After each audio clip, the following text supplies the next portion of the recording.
je viendrai te voir en face. Tout vient à toi qui sait t'attendre. Tu peux déjà aller, si tu veux, faire une main courante, tout ce que tu veux.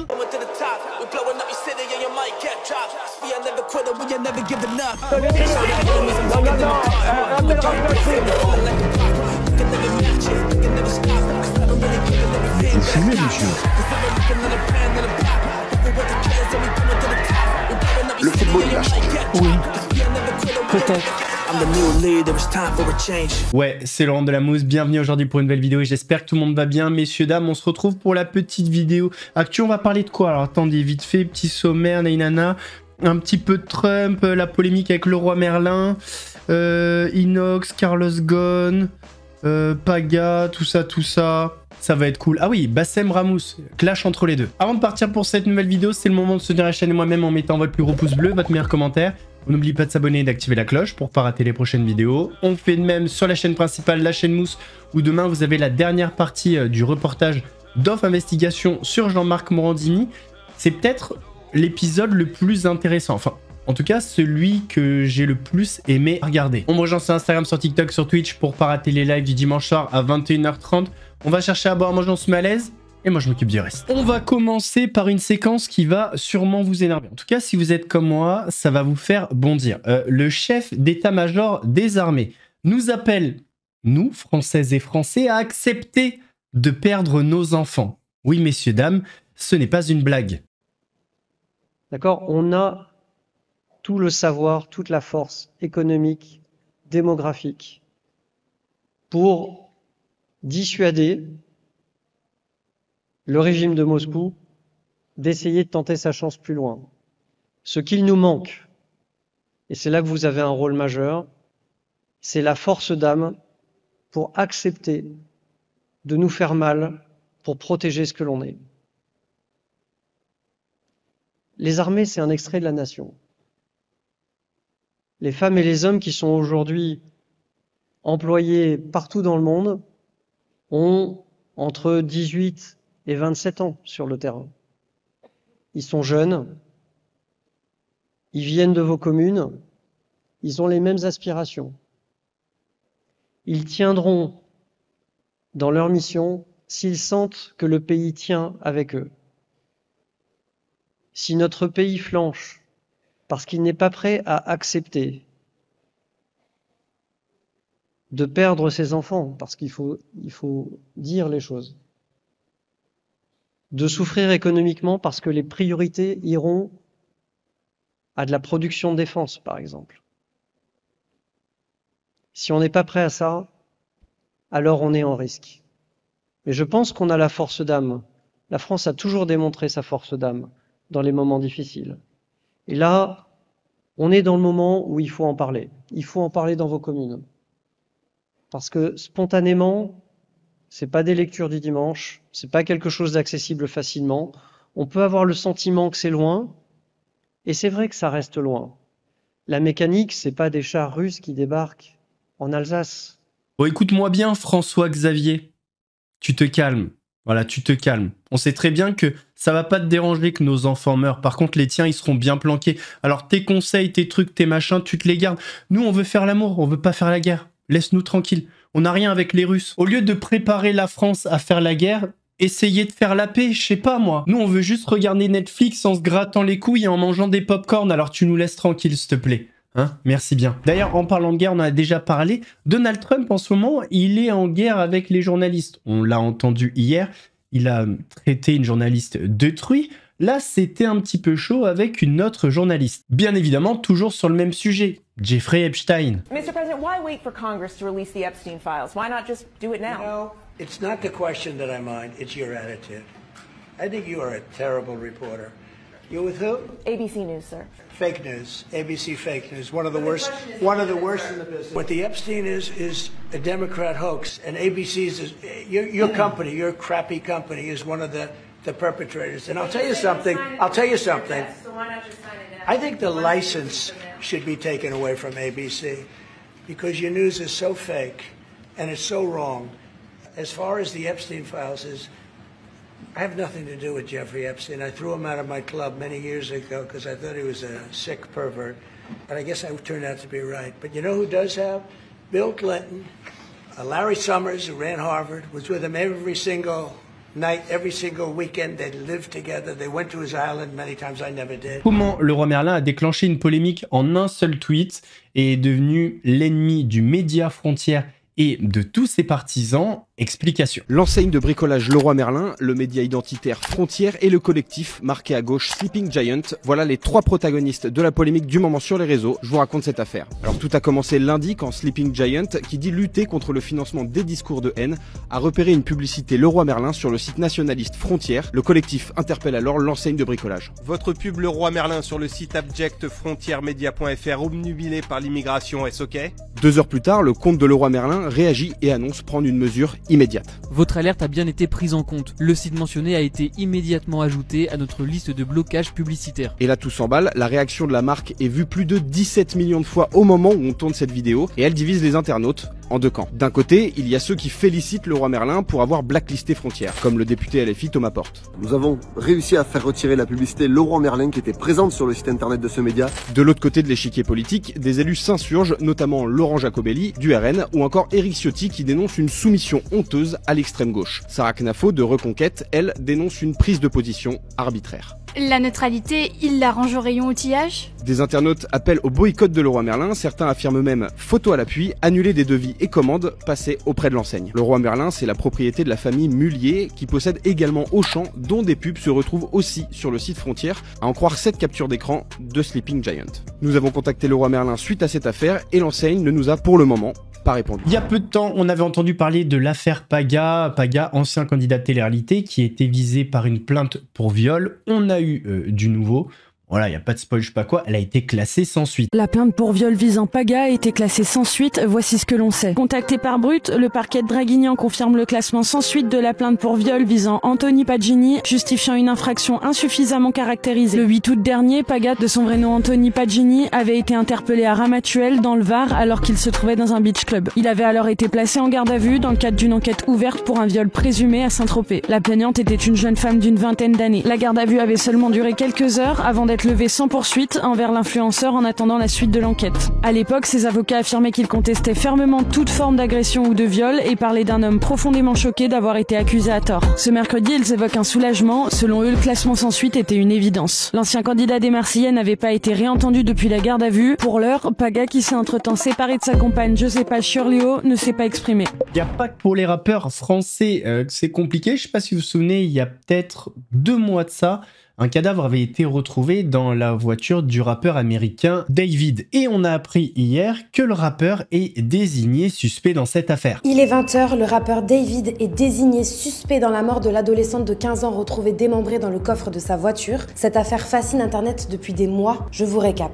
Alors je vous en parlais dans une autre vidéo et aujourd'hui l'enquête semble enfin avancer. Une source de la police de Los Angeles a confirmé que David est finalement suspect dans la mort de Céleste Rivas. Céleste était portée disparue depuis le 4 mai 2024, alors qu'elle était âgée de 13 ans. Son corps avait été retrouvé dans le coffre d'une Tesla, dans une fourrière d'Hollywood, découpé en morceaux, dans une bâche en plastique et dans un état de décomposition avancé. Une Tesla immatriculée au nom de David Anthony Burke, le vrai nom du chanteur David. On apprend aujourd'hui par cette source policière que Céleste a très probablement été tuée au printemps et que David aurait été aidé pour démembrer son corps puis pour s'en débarrasser. Pour rappel, tout commence le 8 septembre quand des employés de la fourrière signalent une odeur nauséabonde provenant de la Tesla. David est en tournée mondiale, il n'est pas à Los Angeles depuis plus d'1 mois. La Tesla n'a pas été signalée comme volée et donc l'histoire commence à faire du bruit. À ce moment-là, le corps n'est pas identifié et les doutes planent encore. C'est mi-septembre que l'on découvre qu'il s'agit de Céleste Rivas. Des internautes reconstituent l'histoire et réalisent alors que Céleste et David se fréquentaient depuis plusieurs années. Ils retrouvent par exemple plusieurs photos et extraits vidéo où on les voit ensemble, mais aussi un supposé morceau inédit de David intitulé Céleste sur SoundCloud, dans lequel il dit « J'entends sa voix à chaque fois que je respire, tu me manques tellement, ça me déprime ». Bref, je vous liste plus en détail tous ces indices dans ma précédente vidéo, mais entre l'univers très sombre de David, qui par ailleurs installait un cercueil blanc à l'entrée de tous ses concerts, sa relation avec Céleste et leur différence d'âge, Internet considérait déjà le chanteur comme suspect. Sa chanson Romantic Homicide, qui avait explosé sur TikTok, résonne aussi étrangement avec l'affaire.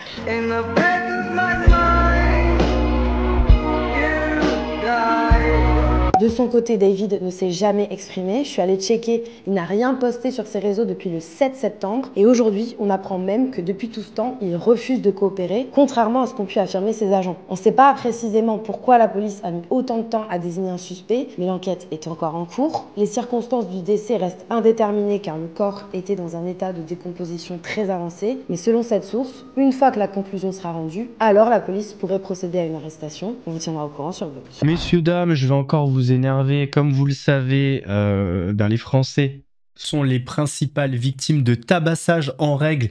Tous les jours, jour après jour, c'est toujours la même chose. On va se manger dans pas très longtemps de nouvelles hausses de la taxe foncière. Et vous allez voir qu'il y a des trucs auxquels on pense pas du tout, comme le confort.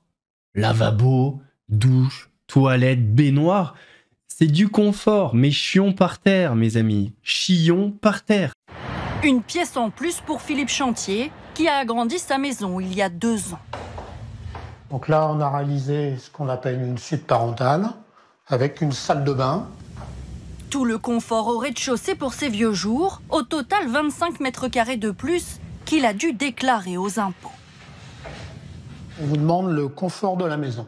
Si vous avez l'eau courante, le gaz, l'électricité, le nombre de WC, le nombre de baignoires, si vous avez un receveur de douche, le nombre de lavabos. C'est en partie sur la base de ces nouveaux éléments que sa taxe foncière a été recalculée à la hausse. Mais cette déclaration spontanée, tous les propriétaires ne l'ont pas faite. Plus de 7 millions de logements seraient concernés en 2026. Les impôts considèrent qu'ils sont tous équipés du confort moderne. Eau courante, électricité ou encore salle de bain. Ces équipements augmentent la surface théorique du bien et donc la taxe foncière selon un barème précis. Comptez 2 mètres carrés de plus par pièce chauffée, 5 mètres carrés pour une baignoire. Une mesure qui suscite un tollé politique général du Rassemblement national au Parti socialiste. C'est un coup dans le dos porté aux propriétaires français. Nous y sommes résolument opposés et je demande solennellement au Premier ministre de renoncer à cette mesure dans un contexte, encore une fois, extrêmement tendu que nous connaissons dans le marché immobilier, mais surtout dans les fins de mois de nos compatriotes. Les taxes foncières ont déjà beaucoup augmenté durant les dernières années. Il est temps que ça s'arrête maintenant. De vives critiques aussi au sein du camp gouvernemental. Que ce soit automatique, un rattrapage, une mise à jour, peu importe, nous y sommes opposés. Face à la levée de boucliers, le gouvernement ouvre cet après-midi la porte à un possible abandon de la mesure. On se réserve le droit d'interroger la pertinence de cette mesure dans quelques mois lors d'un point d'étape. Tous les propriétaires concernés par cette mise à jour seront prévenus par le service des impôts. Faut quand même se dire qu'on travaille, on paye des impôts sur l'argent qu'on touche du travail. Là, par exemple, le monsieur, ok, il a aménagé sa maison, c'est vrai que c'est beaucoup plus confortable, mais en même temps, il a payé de la TVA sur ce qu'il a acheté, et en plus de ça, il faut redéclarer aux impôts, payer une taxe foncière. Est-ce qu'on peut respirer sans payer? Voilà, c'est juste ce qu'on demande. En fait, le problème, c'est pas de payer, c'est... On se dit, on paye quoi? On paye pourquoi, en fait? Nos hôpitaux sont de plus en plus à l'abandon, l'éducation, on n'en parle même pas, la sécurité, pareil. Mais où va l'argent?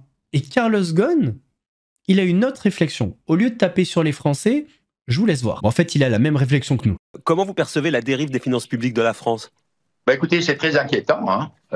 Moi, en tant que Français, je trouve ça extrêmement inquiétant. Je trouve inquiétant qu'il n'y ait pas de solution quant à la situation de la dette. Je rappelle quand même que la dette de la France, aujourd'hui, a dépassé 3 500 milliards d'euros. Et je trouve aussi inquiétant qu'il y ait autant de débats pour essayer de trouver 40 milliards d'économies sur le budget à venir, alors que les dépenses totales de l'État, c'est plus que 1600 milliards d'euros. Mais vous voulez dire que les politiques doivent être courageux, quitte finalement à demander aux Français de se serrer un peu plus la ceinture? Écoutez, je ne sais pas si c'est une question de demander aux Français de serrer la ceinture, mais moi, ce que j'aurais fait, c'est d'abord serrer la ceinture de l'État, d'abord. Et ce n'est pas les Français, c'est l'État. C'est le fonctionnement, les frais de fonctionnement de l'État sont aujourd'hui, d'après mes informations, à plus de 500 milliards d'euros. Il y a largement de quoi puiser à l'intérieur de 500 milliards d'euros et d'épargner les retraités, d'épargner toutes les, je dirais, la population et les taxations excessives qui, à mon avis, nuisent à la France, non seulement aux Français, mais en plus à l'étranger. Vidéo qui a beaucoup fait parler sur les réseaux. Il y a un jeune homme qui a été insulté sur les réseaux sociaux et en tant que victime de ces insultes, il a décidé de ne pas laisser passer ça. Il a été déterminé. Il a réussi à identifier l'auteur de ces messages, qui est une femme. Il l'a localisé et il est venu la confronter. C'est toi qui m'as insulté, non? Vas-y, redis-moi en face. Redis-moi en face. Redis-moi en face. Redis-moi en face. Redis-moi en face. Déjà, laisse-moi plus rentrer, s'il te plaît. Redis-moi en face. Redis-moi en face. Redis-moi en face que tu dis un message. Tu veux que je te lise les messages? Je te lis le message maintenant. Regarde, écoute. Il y a pas d'écoute. Il y a pas d'écoute. Il y a un truc. Mais la vie de ma mère, en fait, les gens, ils sont timbrés. Je vous promets que cette meuf, mais t'es timbré, hein. Moi, je suis timbré. Mais je te promets que t'es timbré. La vie de toi, mais est-ce que tu veux que je te lise les messages? Attends. Ok, tu me dis quoi? Tu me dis quoi? Écoutez bien. Lâche mon téléphone. Je te filme. T'as pas le droit de me Je te filme. Je te. Y'a pas de. Elle insulte les gens. T'insultes les gens de négro. Moi, je suis ton négro. Moi, je suis ton petit, moi. Moi, est-ce que je suis ton petit, moi? Est-ce que moi, je suis ton petit? Est-ce que moi, je suis ton putain de petit? Est-ce que. Mais j'en ai rien à foutre de l'âge que t'as quel âge? J'en ai rien à foutre. C'est moi l'âge que j'ai. T'as quoi, 20 ans? J'ai 20 ans et t'as pas honte, toi? T'as pas honte, toi? T'as pas honte? Maintenant, toi, t'es fier? Redis-moi, maintenant, redis-moi en face, s'il te plaît. Tu m'as dit de venir, non? Tu m'as dit de venir, tu as dit, bah, viens maintenant, tu vas voir qui je suis, connard, négro de merde. Et bah, redis-le-moi en face, maintenant, qui est le négro de merde? Redis-moi en face, redis-moi en face, qui est le négro de merde. Redis-moi en face, redis-moi en face, qui est le négro de merde. Pourquoi tu dis de la merde sur les transports à la demande? Vas-y, dis-moi. Mais c'est quoi tes combats, là? Y'a quoi? C'est quoi tes combats? Y'a quoi? Pourquoi tu filmes une dame qui fait son boulot? Parce que elle fait rien de mal, elle fait. Montre-moi la vidéo, j'ai filmé qui? Montre-moi la vidéo. Montre-moi la vidéo. Vas-y. Vas-y, montre-moi la vidéo, parce que la vie. Eh, mais au nom de Dieu, je suis avec des fous. Au nom de Dieu, je suis avec des fous. La vie de ma mère, je suis avec des malades mentaux. Je vous lis les messages. Toi et moi, on va discuter face à face. Je sais qui tu es, où tu habites. Je vais faire une vidéo, prouver notre discussion. Je vais prouver à tout le monde que tu racontes de la merde. Elle a grave des... Parlons maintenant de Sarah Frézou, qui ne peut s'empêcher de parler. Le problème avec Sarah, c'est qu'à chaque fois qu'elle prend la parole, elle donne de la matière aux personnes qui se moquent d'elle. Là, par exemple, elle commence à peine sa vidéo en disant « Ma psy a dit que j'étais quelqu'un de très antipathique ». Et la définition derrière ne suit pas du tout. Je parlais avec ma psy et genre elle m'a dit quoi? Elle m'a dit t'es quelqu'un de très antipathique déjà sur les émotions des autres. Ça veut dire que je suis une vraie éponge. Moi quand tu vas me raconter tes problèmes ou quand je vais voir des problèmes ou quand je vais voir ce qui se passe ou que c'est quelque chose qui me peine directement, je suis une grosse merde, je vais me mettre à pleurer et vraiment c'est comme si c'était moi en fait. Empathique, exactement. Antipathique. Et encore une gourde qui va faire le tour d'internet. Super! Exactement, je suis humaine. C'est ça que les gens n'ont pas compris, c'est qu'il faut arrêter de déshumaniser les gens qui sont passés à l'écran. Et je vous jure que quand moi, j'ai fait ma première télé, c'est là où j'ai tout compris en fait. Vraiment où j'ai tout compris, où oui, t'es dans des programmes télé, où oui, on te réveille le matin, on te dit « Oh, il y a une histoire là-bas, tu veux pas nous tirer les verres du nez de tel candidat ?» C'est pour ça que des fois, vous me voyez forcer sur certains sujets. Faut savoir qu'aussi, on le fait de nous-mêmes, oui, à notre manière, mais quand toi tu te réveilles le matin, c'est pour ça que je vous ai dit, je suis pas là dans la victimisation, c'est que quand tu te réveilles le matin, t'as quand même quelqu'un qui est derrière toi pour te pousser, pour te dire, on a besoin de ça aujourd'hui. Et moi, comme vous le savez un peu tous, les productions m'aimaient bien parce que, voilà, j'allais quand on me le demandait aussi. Donc, et au final, regardez, aujourd'hui, ça m'a porté préjudice, mais c'est pas grave. Clash improbable entre Ramous et Bassem. Alors, celui qui a parlé le premier, on va dire, c'est Ramous. Voici ce qu'il avait dit. Quand on voit l'autre Berloul de Lyon, sur qui j'ai des dossiers comme ça, mais ne t'inquiète pas, tout vient à point à qui c'est d'attendre, mon chéri. D'accord? Ne t'inquiète pas. J'ai très bonne mémoire. Et elle n'est pas sélective. T'inquiète pas. J'ai très bonne mémoire. Quand je vois ces gens-là qui se sont emparés de ça pour cracher, non. Non, arrêtez. Bassem a répondu et a invité Ramous dans la cour des grands. Attention, je kiffe pas Bassem, je kiffe pas Ramous. Honnêtement, je m'en bats les couilles des deux. Voilà, juste ce qu'ils sont en train de se dire et le clash qui est en train de monter entre les deux. Et nous, on rigole pas sur ça. Donc, boulevard Saint-Marcel, à Marseille, c'est ça? On a le numéro, on a les noms de ceux qui font les cons. Donc, le grand Berloul de Lyon, celui pour qui tu veux te servir pour faire oublier que tu es un grand harceleur, une plainteuse, une pleureuse, une kahba du net. C'est pour ça que tu t'es sauvé de cette ville de Lyon, parce que tu sais que tu te serais fait écraser le crâne à chaque coin de rue, et tu sais que surtout que même ta famille, elle t'a rogné. Donc le grand Behloul de Lyon, il va venir te voir personnellement, frapper à ta porte pour prendre de tes nouvelles, voir comment ça va. Et si t'es pas là, bah, il restera le temps qu'il faudra. On ira voir nos frères marseillais, on ira manger un petit casse-dalle, un petit sandwich, et tout le reste. Mais sache que je le jure devant Dieu, et prends la France à témoin. Je viendrai te voir en face. Tout vient à point qui sait attendre.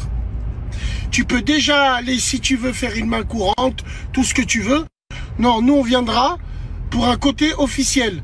Après l'officieux, ça c'est autre chose. L'officiel, c'est que je vais mettre mon téléphone face à toi et on va voir si tu parles comme ça, en ma présence. C'est tout ce que je veux dire. Prenez soin de vous, mesdames et messieurs. Et sache bien que Wallah, Wallah, Wallah, Adim, moi je te lâcherai jamais. Alors on aurait pu penser que Ramous allait avoir peur, allait s'écraser. Pas du tout. Il en a remis une couche, puis deux, puis trois. Je vous laisse regarder, c'est un petit peu long. Voilà, si ça vous intéresse, regardez jusqu'à la fin. Sinon, on se retrouve après. Oh Bassem, quelle erreur. Quelle erreur fatale tu viens de faire. La SPIP qui représente la justice française t'a demandé hier à ton rendez-vous de te calmer, d'arrêter, sinon t'allais retourner en prison. Mais ça ne te suffit pas, il y a quelques semaines, t'as été condamné parce que t'as harcelé un gamin. Et ça, c'est une vérité factuelle. Mais toi, il te faut des leçons. Arrête de faire semblant d'aimer les gens et d'aimer les communautés. Tu détestes les Noirs. Pourquoi? Dis-le au peuple. Parce que ta sœur, tu parles de famille qui t'aurait renié. Toi, elle t'a renié. Parce que en vérité, toi, ta sœur est avec un Noir. Et c'est ça que t'as en travers de la gorge. Tu sais, celle qui travaille à Dubaï en tant qu'avocate. C'est ça que t'as en travers de la gorge. C'est pour ça que tu détestes les Noirs. C'est pour ça que tu détestes la communauté noire. C'est pour ça que tu leur tapes dessus depuis des années et que tu tapes même sur ta propre communauté parce que t'es un infiltré. On nous rappelle ton pédigré? Ton CV? Oui, tu as volé des cagnottes. Oui, tu as tapé sur des handicapés. Oui, tu as fait moult erreurs. Moult erreurs qui t'ont conduit, raciste que tu es, en prison.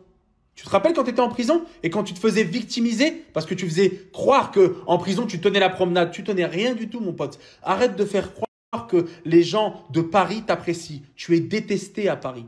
D'accord? La seule fois où tu as mis les pieds à Paris, tu t'es mangé une tréha, tu as changé de numéro de sécu.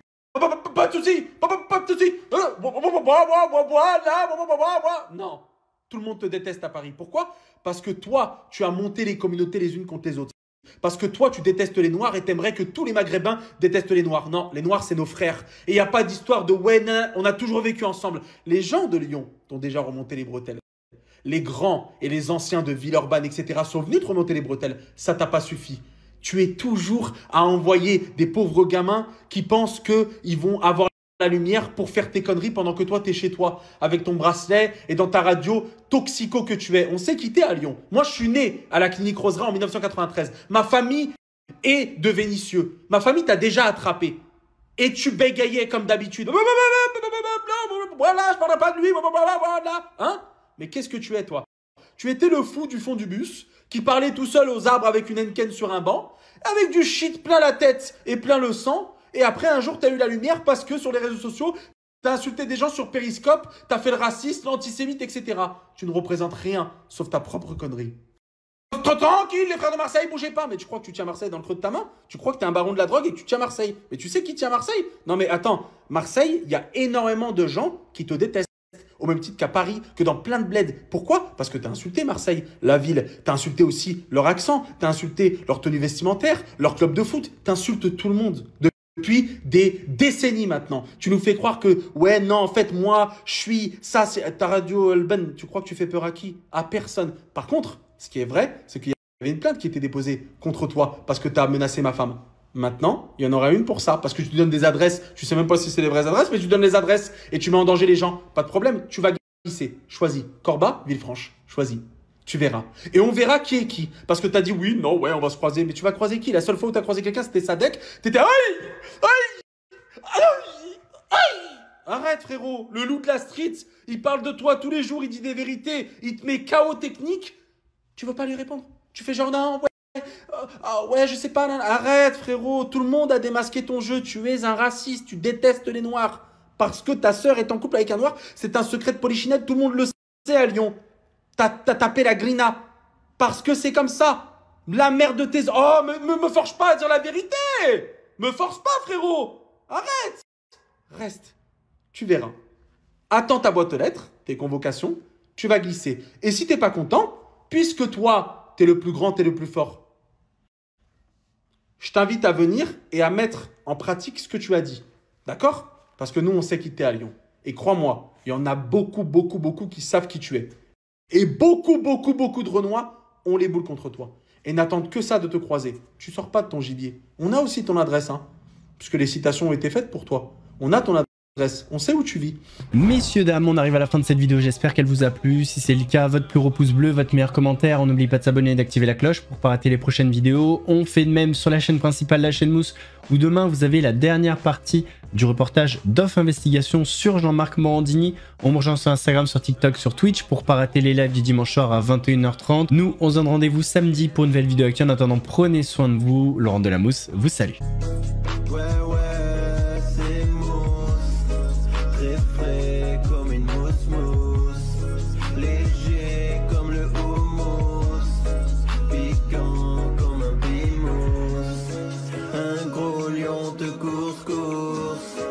Tu cries, t'as la fausse fausse. J'arrive à la rescousse. Regarde, ouais, c'est moi.